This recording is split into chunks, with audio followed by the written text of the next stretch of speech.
What's up, everybody? Welcome back to the BTR podcast. Today, we're joined by a very special guest. So let me introduce him. He's an MMA and boxing editor for The Score. We're a fellow Canadian. We're joined by Nick Baldwin today. Hey, Nick, how's it going? I'm doing well. Thanks, guys, for having me on. It's great to be here. Appreciate that. Let's just get right into it.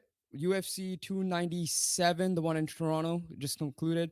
We obviously didn't have the chance to watch it because we were busy doing other things, but we've heard a lot of controversy with the ending of that fight. Strickland versus Duplessis. In your opinion, who ended up winning that fight? I had Dricus du Plessis winning the fight and the middleweight title. I think it could have gone either way.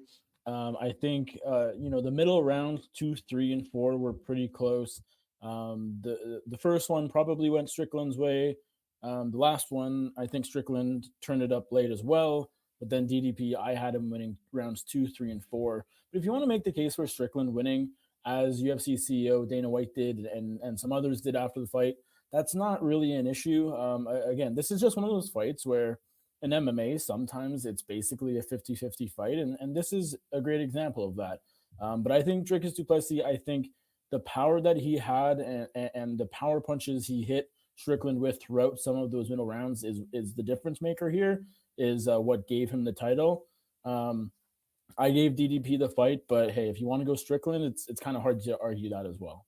Do you see an immediate rematch, or do you see Hamza Shamaev or Israel Adesanya coming into this?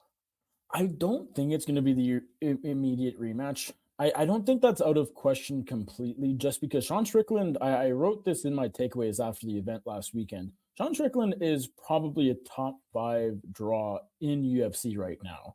I mean, he's obviously not on the level of Conor McGregor or John Jones, or maybe even Sean O'Malley, but he's right in that conversation. Sean Strickland, for better or worse, he is becoming a star. He has a lot of fans, and again, those fans and Strickland himself maybe don't have the best opinions on the world, on politics, but man, he knows how to draw people into a sport. So I could see the immediate rematch happening just because Sean Strickland puts butts in seats. He gets people to buy pay-per-views, but I don't think he deserves it. Sean Strickland won the title with a great performance against Israel Adesanya last September, but this was his first title defense. Even though Strickland was champion, you could make the case he wasn't the best middleweight in the world. And so I don't see how you can give him another fight with DDP right away. Personally, I want to see the Izzy fight. I think DDP versus Israel Adesanya is the most interesting matchup at the top of 185 right now. If you guys don't remember, last year this fight was supposed to happen when Adesanya was middleweight champion. DDP was the sort of up-and-comer. They had a great face-off in the cage at UFC 290 International Fight Week in July, and DDP couldn't take the fight because he was injured, and that's where Strickland stepped in. But this was the fight that was supposed to happen. I think style-wise, it's really fun. DDP, this kind of awkward, unorthodox, heavy-handed fighter. Israel Adesanya, one of the best kickboxers in the sport, and trying to bounce back, too, after a very disappointing result against Strickland last year. I think that's the fight to make. I think wild card could be DDP and Chimaev, but I don't think Chimaev's there quite yet. I think he needs one more win. So I like DDP versus Izzy, and I think that's the direction they're probably going to go in.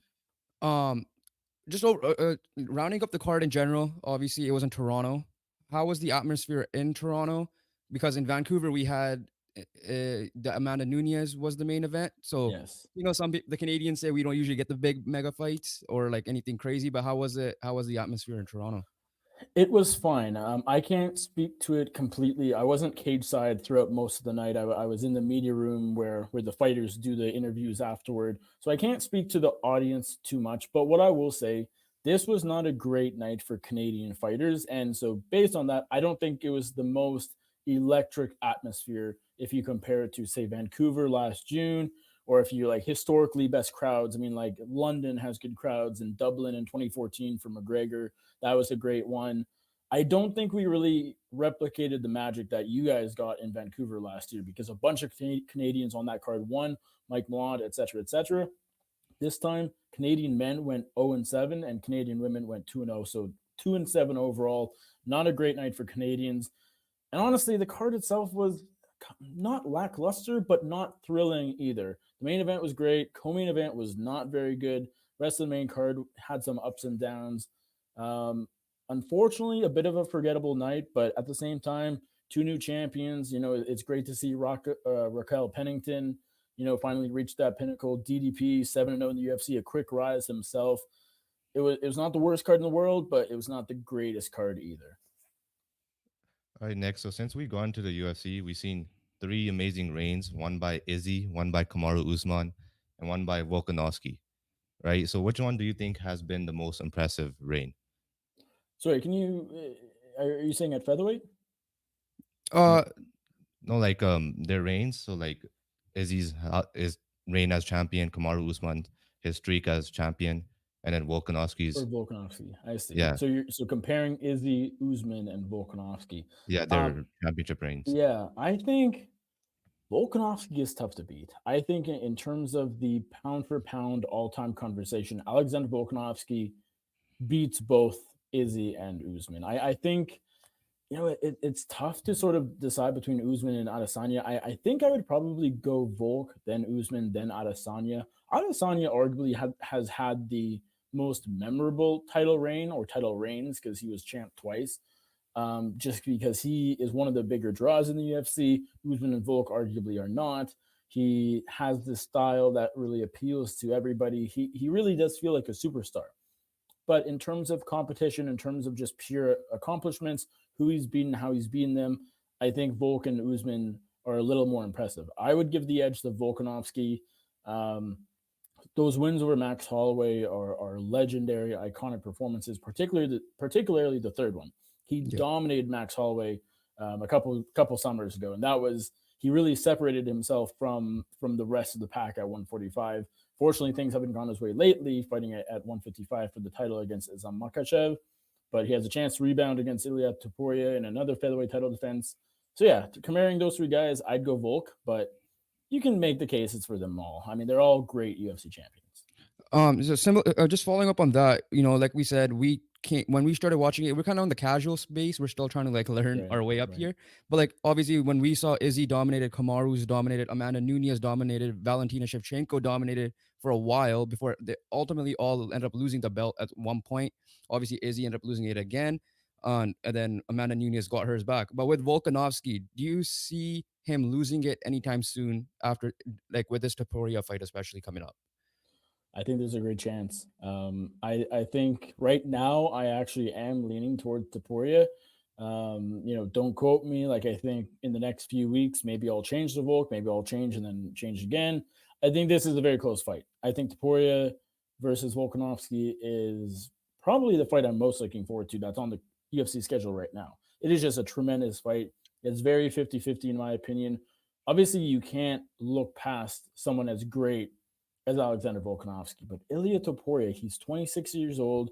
He fights out of Spain. I think he was born in Georgia, moved to Germany, so kind of he's been all over the place. But this guy is legit. He hits really hard on the feet. His wrestling solid. His striking technique is really strong.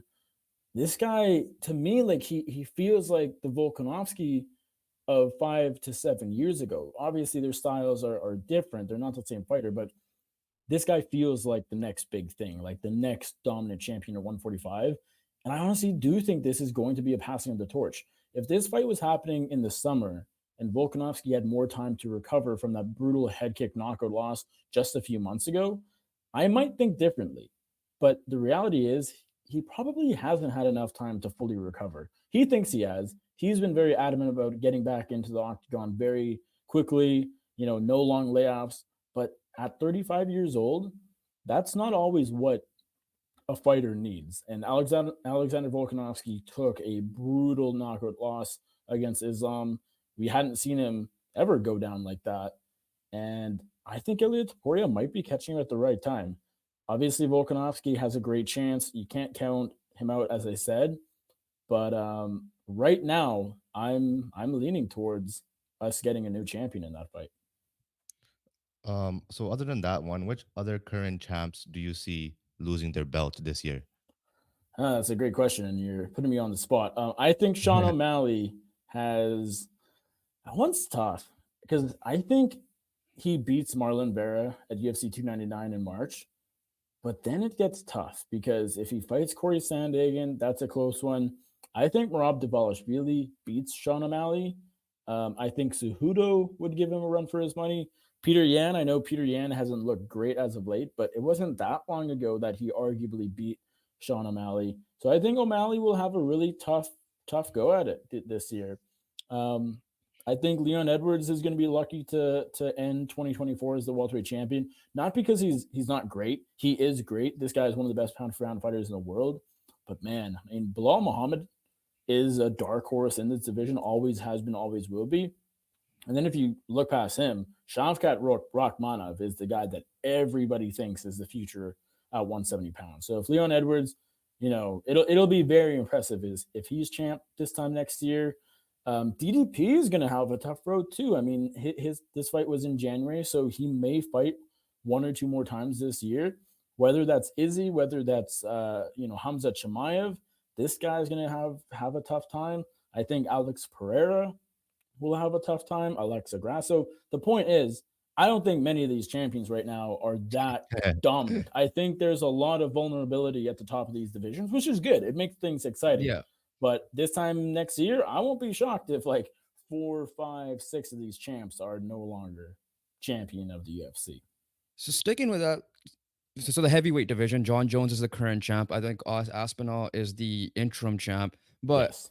obviously there have some back and forth because Aspinall wants to fight him. But do you just see John Jones, Stipe being both of their last fight is just against each other and they will both just retire after that? Or do you see some of them or one of them continuing on still at heavyweight? If I have to make a prediction there, I think both will retire. I think John Jones has already kind of hinted at that. He's saying, he said, a while ago and then recently again that, after he beats Stipe Miocic, what else does he have to prove? And the answer is ultimately nothing. I think it would actually be pretty good for his legacy and for his resume to stick around and beat someone like Tom Aspinall. Because even though Tom Aspinall isn't the most known, I think his popularity has risen a lot in the past few months. And I think beating Tom Aspinall means more than beating Stipe in 2024. Having said that, John Jones can kind of do what John Jones wants. I don't think he's going to stick around much longer. I think Stipe could be his last one. And then for Stipe, let's be honest, guys. I mean, he's been kind of retired, semi-retired, 1 foot out the door, whatever you want to call it, for almost 3 years now. March 2021 against Francis Ngannou was the last time we saw Stipe Miocic in the octagon. We're coming up on 3 years, and you can't tell me he's 100% committed, active fighter. This is a guy that former 2-time champion, one of the best heavyweights to ever do it, probably the best UFC heavyweight to ever do it. And he's just been waiting for the right opportunity for a title shot, frankly. He's gotten it, but if he loses to Jones, is he going to stick around, and fight like a Sergey Pavlovich? Absolutely not. The only chance of Stipe sticking around after the fight is if he wins, and I don't think he'll win. So my gut feeling is that both guys are done after this fight. Moving on, just pound for pound, just question. Some people don't understand what it is. How do you assess pound for pound? And then if you were to explain to the general audience what is pound for pound, because it's not like you could make, for example, Brandon Moreno versus John Jones out of nowhere and to assess something like that. Man, it's tough. There is no. Here's the thing: if you are not familiar with MMA, I can't even think of like how I would compare it in like a basketball or hockey or football or something. But pound for pound, basically, like it's so subjective because, as you said, I mean, obviously Demetrius Johnson isn't going to fight Cain Velasquez, or Brandon Moreno is not going to fight John Jones or Francis Ngannou. So it kind of is just my criteria, I guess, would be who's the best fighter. And again, this is very vague, but it would be, I don't know why the lights have gone off in this room. My apologies. No, it's all good. I'll see if I can get the light turned back on. That's not great. But I'll continue the question and then I'll go handle that. But my definition of pound for pound would basically be how much have you accomplished? How skilled are you? How well-rounded are you? I feel like if you are just a knockout artist, but you clearly are not great in the grappling department, that does kind of put you down the ranks a little bit. But it ultimately just comes down to how accomplished you are. If you have 5 title defenses, you're probably going to be ranked ahead of someone with just one or two title defenses. It's not necessarily who would beat who, because you can't really say that. If Brandon Moreno was 260 pounds, would he beat John Jones? I have no idea. Nobody knows. That's ridiculous. And so the thing with pound for pound is that it doesn't matter. It's kind of just for fun. It's for fans. Um, but who's number one? Who's number two? Who's number three? Who's number 15? Who the heck knows? That's the real answer, everybody. Yeah, it's tough because like when Volkanovski versus Makachev, it's just like yeah, realism's there. If Makachev goes up and faces Leon, if he loses, then he's probably gonna drop because it's like essentially you're trying to compare the weights along with how would they do at that weight. Can John Jones do this at a lightweight, or can Volkanovski do this at heavyweight? Right? Essentially, it's like it's very opinion based. Yeah, it's that's the thing. It is all subjective. There is no objectivity here at all. If you want to put John Jones ahead of Leon Edwards or Leon Edwards ahead of John Jones, or I like the only time when it's hard to disagree with a pound for pound ranking is if two guys have actually fought each other, which is very rare on pound because pound for pound is all of the best fighters from all divisions. So there might be like two lightweights or two welterweights or maybe two heavyweights, but not many more than that. So for instance, Alexander Volkanovski and Islam Makhachev have both fought each other twice. Islam Makhachev has won both times. Islam Makhachev should be ahead of Volkanovski. Yes, there's a 10-pound difference, but if you beat a guy twice, the first one was very close, but the second one was not. I think that jumped Islam ahead of Volkanovski, but particularly that knockout. But again, like there is no criteria. That's the problem with pound for pound, and everybody has a different criteria. Everybody looks at it differently, and so no one's going to disagree. But again, it's all for fun, and yeah, So for you, is it John Jones or is it Islam Makhachev? Because those are the two I see a yeah, lot. yeah. Those definitely are the top two right now. I would say Islam. I think for me, John Jones, let's be clear. John Jones is probably the greatest fighter in MMA history. He's at least my GOAT. I think George St. Pierre has a great case to be the GOAT as well. I would probably put him at number two. Right now, though, like pound for pound, I guess one thing I didn't say is pound for pound is all about the now. It is not an all time, it's not trying to assess a fighter's achievements or accomplishments all time. John Jones is obviously the most accomplished fighter on that list, but right now, lately, Islam Makhachev looks like the best fighter in the world. Nobody at 155 has been able to touch him. A unanimous decision win over Volkanovski a year ago was his toughest fight. And if you've watched that back, it's actually not that. I mean, it's competitive, but it's also a clear win for Islam Makhachev. So for me, I got Islam at number one. I just think right now he's in his prime. He is as close to unbeatable as you can get in cage fighting. And so I got him above John Jones because John Jones has only fought once in almost 4 years. So how can he be number one? It's a Yeah. tough argument to make. And then when he did fight, it was just like it was done within like what the first like It, 2 minutes. was a 2-minute submission. Yeah, it was a great win, but did we learn anything? Did we see much from John Jones? I don't know. Not. It's hard to argue that as well. All right, Nick. So, what are the best upcoming fights for this year, or like ones that you're gonna keep a close eye on? Well, as I said earlier, I think Volkanovski Topuria is maybe my favorite fight that's currently scheduled. Um, that's happening February 17th in Anaheim, California, UFC 298. UFC 299, March 9th in Miami is absolute. Oh, there's the lights again. No idea what's going on, but ghosts, I guess. But UFC 299 is absolutely stacked. Sean O'Malley versus Marlon Vera 2 is a great fight. But the co-main event is maybe even more interesting. Dustin Poirier, the former interim lightweight champion, and at one point, a lot of people thought this guy was the best lightweight in the world. He's fighting Benoit Saint Denis, and Saint Denis is from France. He lost his first UFC fight, but he's undefeated since then, and he looks like an absolute monster. He's coming off a knockout win over Matt Frivola, a knockout at Madison Square Garden last November, one of the best highlights of the year, frankly. And this guy looks like he is the next big thing at lightweight. So that's a super fun one. We got the debut of Michael Venom Page, former Bellator fighter, contender star. He's fighting Kevin Holland. That's pretty fun. And then, I mean, you go to UFC 300, and it is just full of awesome fights. Justin Gaethje versus Max Holloway is one of my probably top three favorite fights currently scheduled. Charles Oliveira, Arman Sarukian is tremendous matchmaking. Aljamain Sterling is debuting at 145, which is really interesting.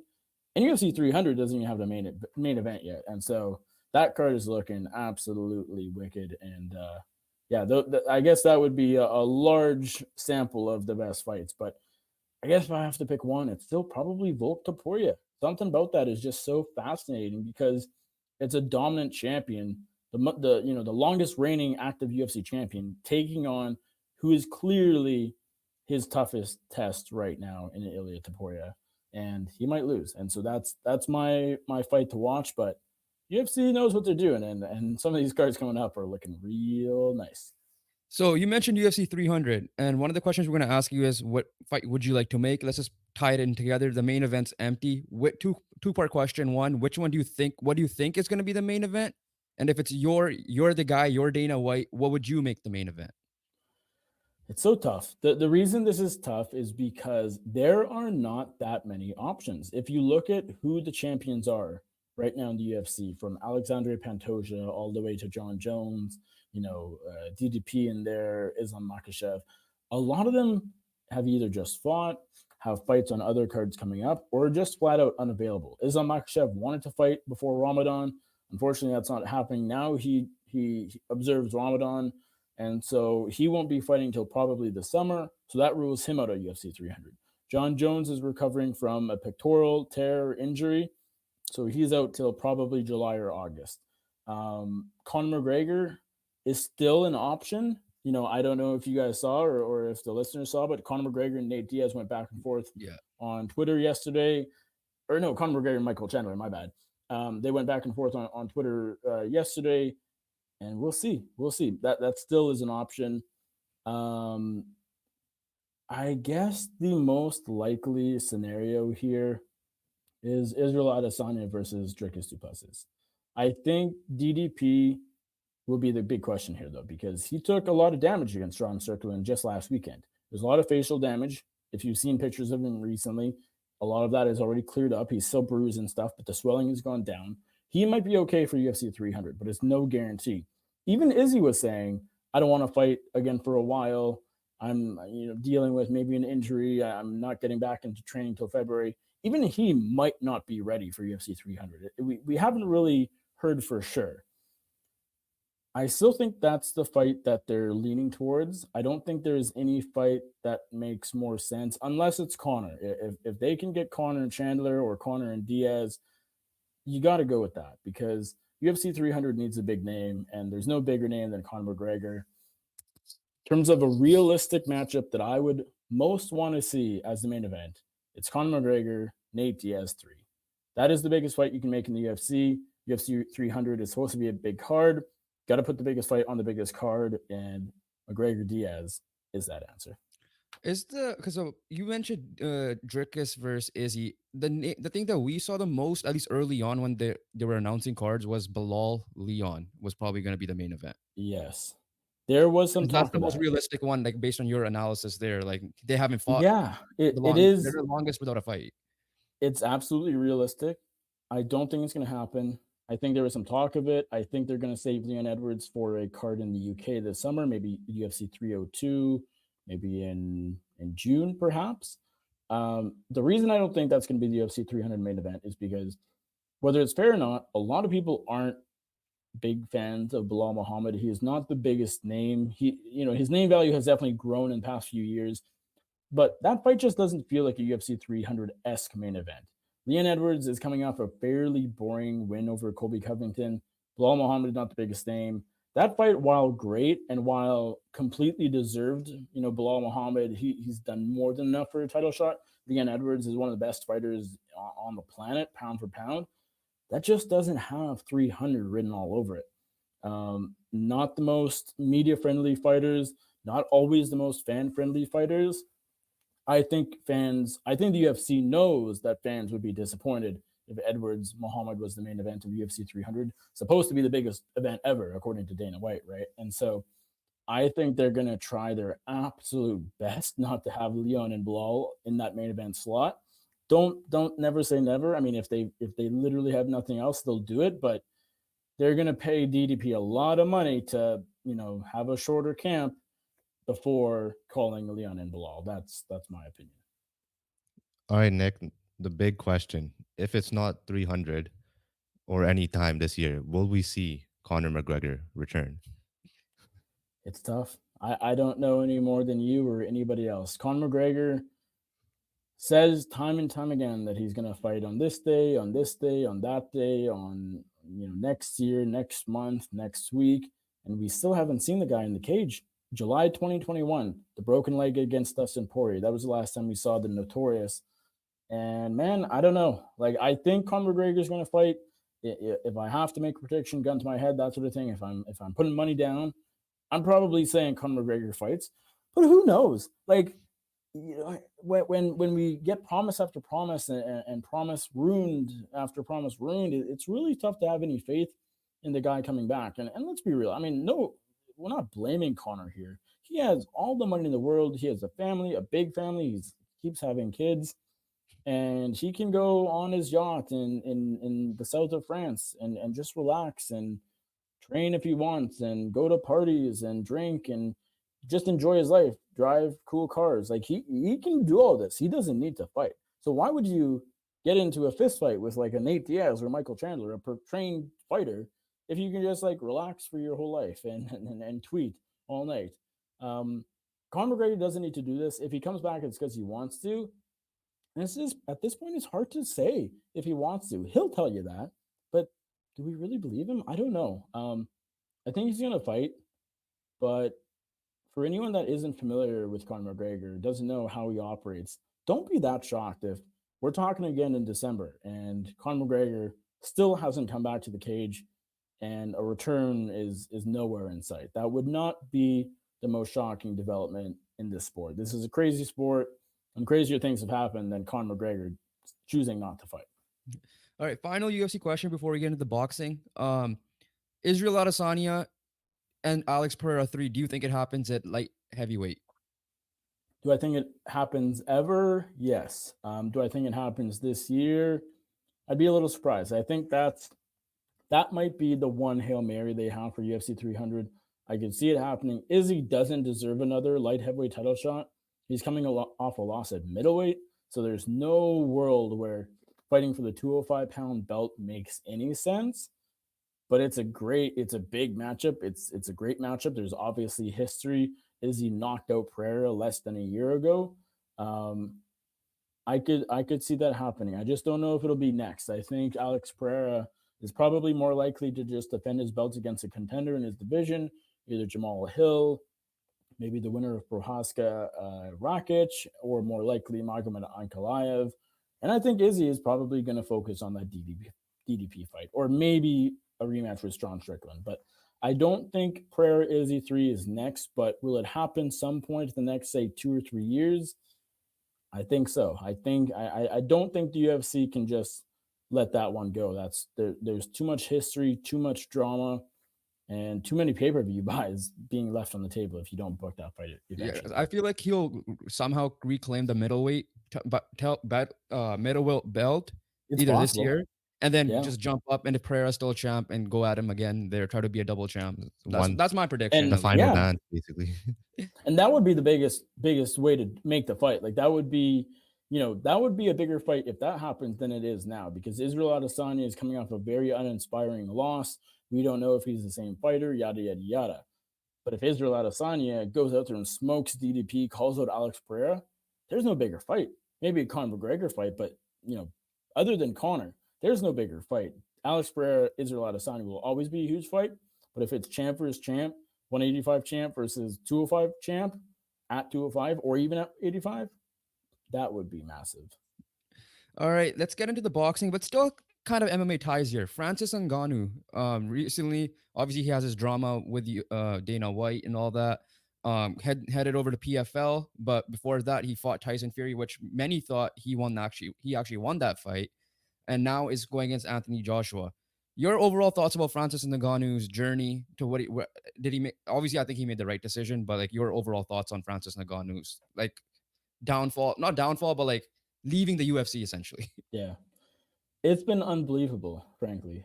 Francis Ngannou struck gold. He didn't strike gold in the sense that he got lucky.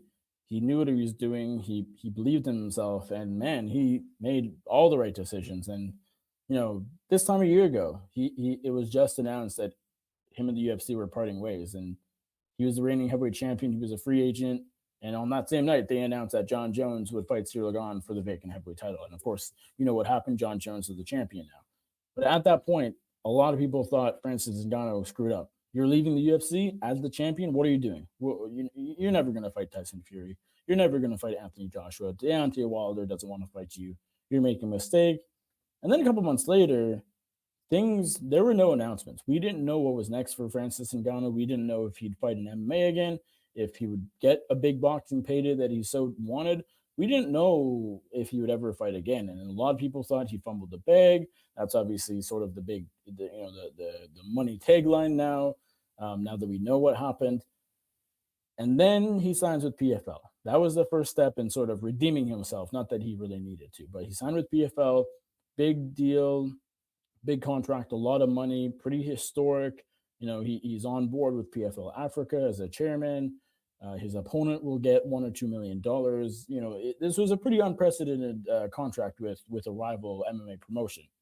But then when everybody, ate crow, is when he signed on to fight Tyson Fury. And he signs on to fight Tyson Fury.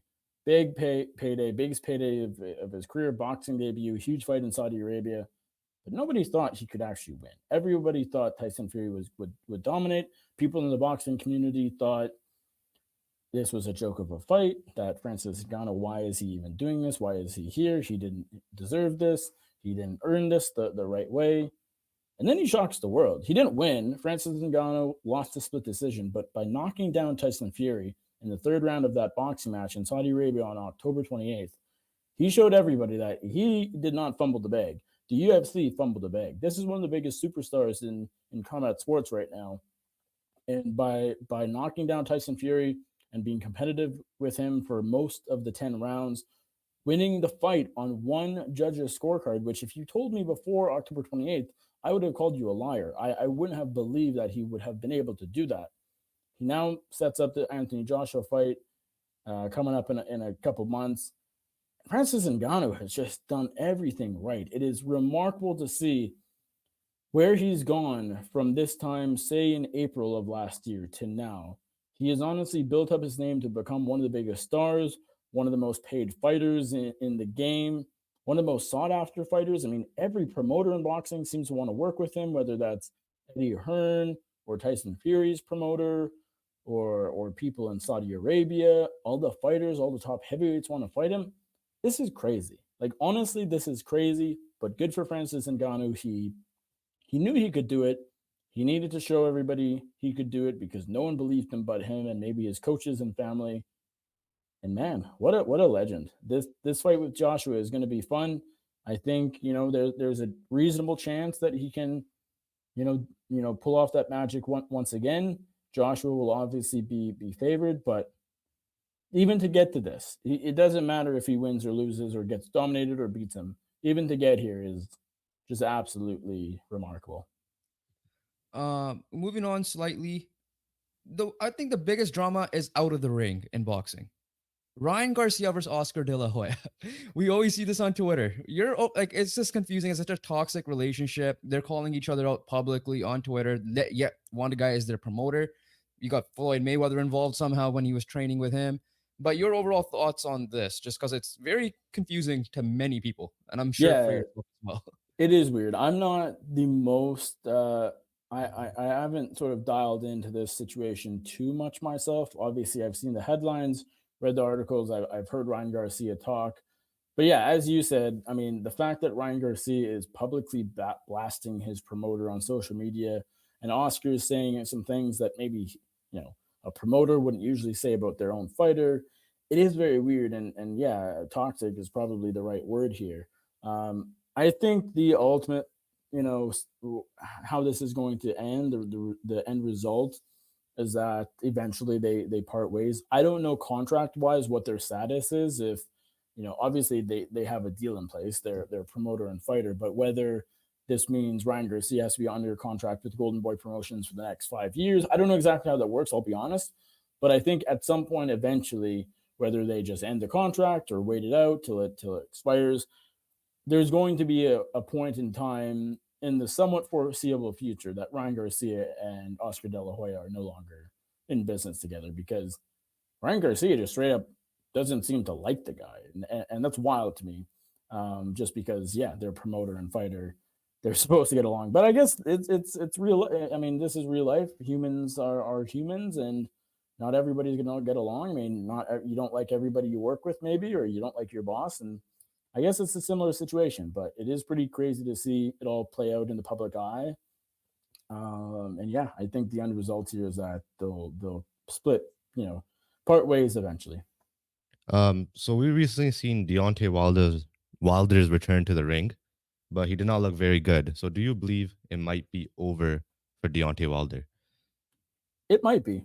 There's a chance. I mean, I feel like I keep sitting on the fence here, but I think Deontay Wilder will ultimately fight again. But there absolutely is a chance. He said it right after the fight. He said, I don't know if I got what it takes anymore. I don't know if I want to keep doing this. And then he said a little while after, maybe the next day or two, he said, no, I'm going to come back. And so Deontay Wilder still is probably, I mean, he's still a top 10 heavyweight in boxing. A Francis Ngannou fight, let's say Ngannou loses to Joshua, that's still interesting to some people. I wouldn't be overly interested in it just because Wilder does seem very past its prime, and if you want to say washed up, I don't think that's the worst, line of phrasing either. I'm not too sold on an Ngannou Wilder fight, but I'll say, I mean, I think Wilder will fight again, but man, I mean, he's not going to be a champion again. He's not going to be in. I mean, he'll be in contender fights just because he still has a big name, but if he loses again, then it's really bad for the former champ. So we'll see what happens. The knockout power is there. That's the only thing he relies It on. is. Um, Yeah, like he always has that shot. I mean, he can put away anybody, but based on what we saw in the Joseph Parker fight, if you have zero killer instinct and zero ability to sort of pressure your opponent, go forward, really be aggressive, that power is not going to matter. And so he always has that shot, but he's not setting himself up for success by just sitting back and waiting for the round to end, essentially. And that's what we saw against Joseph Parker. um, in boxing in general, it's kind of weird because you don't usually see the big matchups like you do in the UFC. But lately, like Ryan Garcia has been trying his best to get the big fights. He got one in Tank Davis. Obviously, he's trying to get Haney and all these guys going. We've seen some in the heavyweight division. Finally we saw Terrence Crawford versus Errol Spence. But for you, is that the matchmaking? Is that the one big issue? And then also, is there other issue? Do you believe it's just there's way too many belts in boxing? Yeah, I mean the matchmaking in boxing recently has actually been pretty good. Again, I'm still kind of getting into boxing. I've gotten into it a lot more, say, over the past 6 months to a year, but I'm still definitely like a more of a casual fan compared to MMA.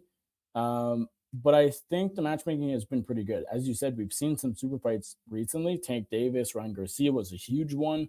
Maybe not like the number one and number two pound for pound, but just big names, big on social media, big on pay per view.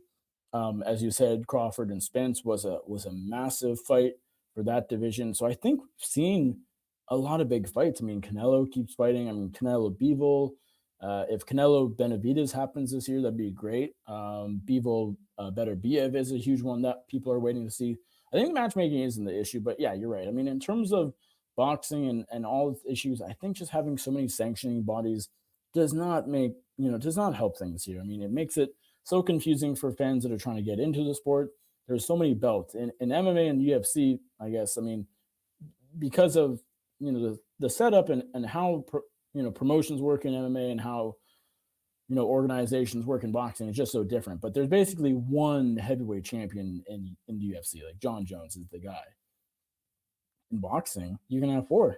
You can have four in every division, and that's at that point like 50 world champions or however many it is. It's crazy, and so I don't think we're going to see any major fundamental changes to the boxing business anytime soon. But people all the time say, boxing is not doing itself any favors by having so many belts, so many sanctioning bodies, so many weird rules, so many weird decisions.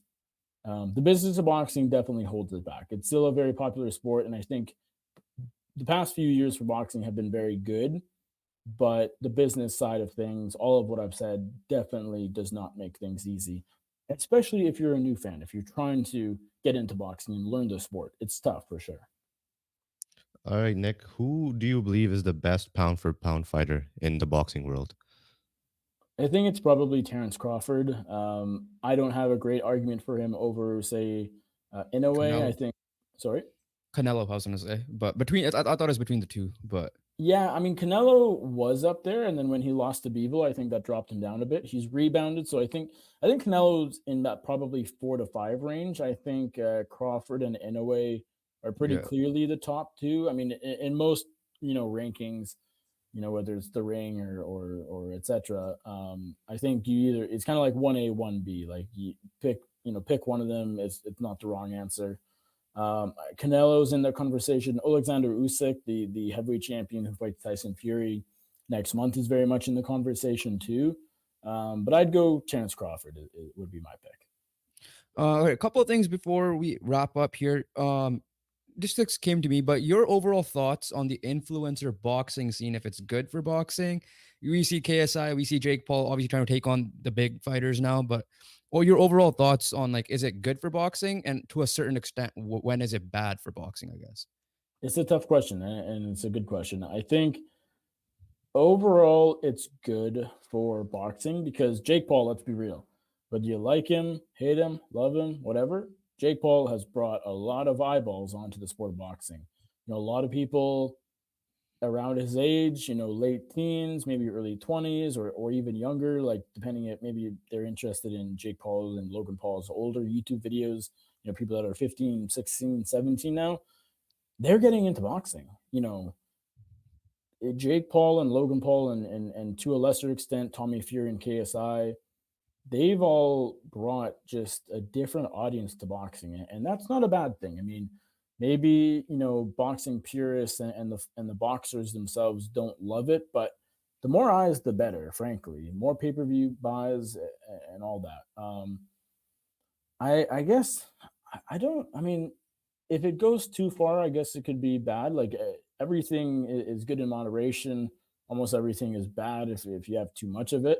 Um, I think sometimes, I mean, people look at Jake Paul sort of taking over boxing as embarrassing to the sport. And, oh, how could you have Tommy Fury and Jake Paul selling X number of pay per view buys or Jake Paul and Nate Diaz, someone who's never boxed ever? How is that bigger than Canelo Alvarez or Tyson Fury? And sometimes it is. So, I mean, I guess if it's too much, then people will just look at boxing as a joke, as like not a real sport. Like, what are we even doing here? What are we watching? Um, so that could be the downfall. That could be sort of the downside, rather. But I don't think it's bad. Jake Paul fighting a couple times, a few times a year, every 3 months, every 4 months. No one's complaining. If you don't like it, don't watch it. But I don't think it's ruining the sport as of now by any means. Yeah, no, like for both of us, I would say I think McGregor Mayweather started it, but when KSI fought Logan Paul, kind of elevated for us because, like you said, the social media side. But so I think it's good for in that sense. That's how we got in. Yeah, Being yeah, frank, that's how we got into. That's how I got into Deontay Wilder fights and all these stuff. Canelo. I think it gets bad when it's like Jake is calling Canelo constantly. He's like, "I'll beat him now," or like you yeah. see some of these guys that are fighting under KSI's promotion, the Misfits thing, and they're calling out Ryan Garcia for and Shakur Stevenson, for example, then I'm like, okay, that's just you're taking it too far. You're calling out the world champs that have the biggest draw. It's a good point because you're kind of blurring the lines between influencer boxing and real boxing. I think it kind of still has to be a bit separate. Like there is a time and a place for Jake Paul to call out Canelo because let's be real. I mean, crazy things have happened. Jake Paul has fought Nate Diaz, Anderson Silva, one of the best UFC fighters of all time. So there is the crossover potential, but you're right. I think where things go wrong is when it's too much of like an infiltration, like Jake Paul is just like inserted himself into like real boxing, legit boxing. And that's what puts a sour taste in some people's mouth. All right, quick. just quick answers for these if you can before we close it out.